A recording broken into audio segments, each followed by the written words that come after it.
There's more to the season than just a few good moments. There's so much more to talk about. And let's actually get down to that title rivalry in itself, because this seriously has the potential to be one of the greats of the last decade and a half or something like that. So, straight away, Sundaram, straight away, we are seeing such a crazy thing. You mentioned the laps led graphic. It's absolutely mind boggling to see that Max has done almost 4 times as much than Lewis.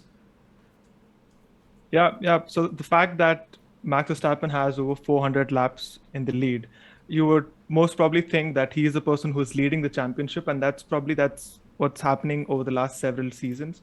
But the fact that Lewis Hamilton has led probably 1/3 of that number is it's quite staggering, and that he's leading the championship, and that boils down to two things. First of all, it's the strategy that Mercedes deploy in certain races. For example, Spain and Britain are very classic examples.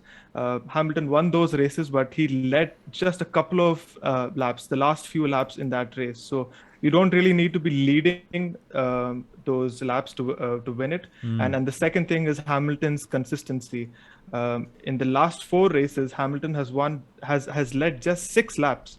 And Wow. Verstappen has led 142 laps. So we'd probably think Verstappen is the person who has more points in his kitty in these last 4 races, but actually it is Hamilton who has 76 points after leading just 6 laps.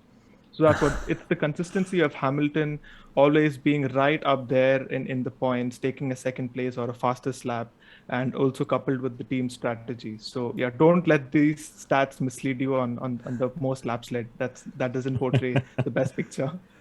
I mean, when it comes from such a credible source, you can't be misleaded as well, right? But seriously, Kunal, how long has it been since we've seen a title battle so close in terms of points? Even Vettel and Hamilton was pretty decent, but I think we get a feeling that this one will continue right down to the very end, and the stats show it all the way through. I think the stats show it all the way. It's, like Sundaram said, don't let the stats mislead you. And that's true because, the stats always reveal only that much of the story. So if anyone's, tuning into Formula One and the podcast and watching the video just for the stats, guys, the real meat is actually in the races, because what this stat that Sundaram has, just shared about most laps led versus the driver who's leading the championship battle also shows 2 things. The first is that it matters when you are leading your lap. Are you leading your lap at the start of the race? Because what's actually important is leading the race at the end of the race, and that's the key thing. And the second, of course, is just how closely fought the battle is. And Max Verstappen, he's not seen. He's had the last 2 races where first lap incidents have cost him, great performances. Then, of course, in Baku, he had the failure as well. So it's one of those things that, it's just luck that needs to change. And that's the, radio message that Christian Horner and Max Verstappen exchanged at the end of the race in Hungary, right?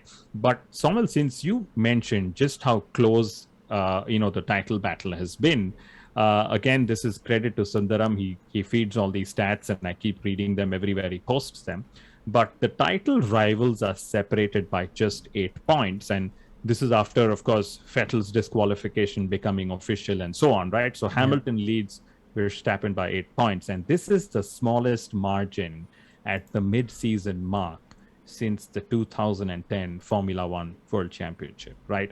And then, of course, back in 2010, it was 4 points that separated Webber and Hamilton. Then, of course, we know that Vettel went on to win, but this is the smallest gap that we've seen since 2010. And I think that's just going back to the point that watch the races.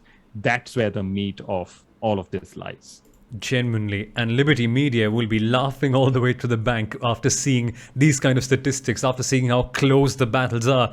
And apparently, according to them, the races have received very positive reviews as well. Even F1 Sprint, by the way. Now, it's a bit divisive, that one, but we shall speak about that sometime later. Not here, not right now.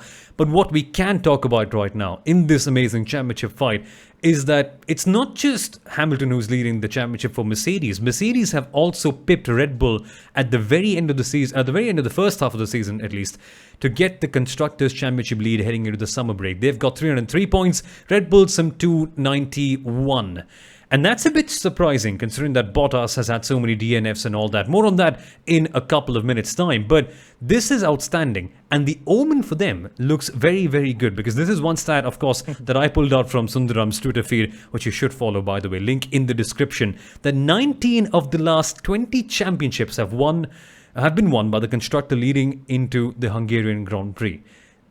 Leading out of the Hungarian Grand Prix is what I mean to say. And that is just some stunning stuff. And who was that one team that couldn't quite capitalize on that, Sundaram, back in the day? That was back in 2003. That was the Williams team.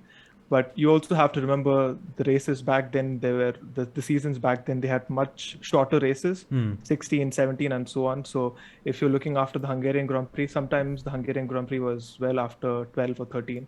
But the stat looks very good for Mercedes if they want to go by these numbers and predict if they're going to win this. Exactly. Things look good for them on that side, but they need Bottas to deliver. And so let's speak about Valtteri Bottas right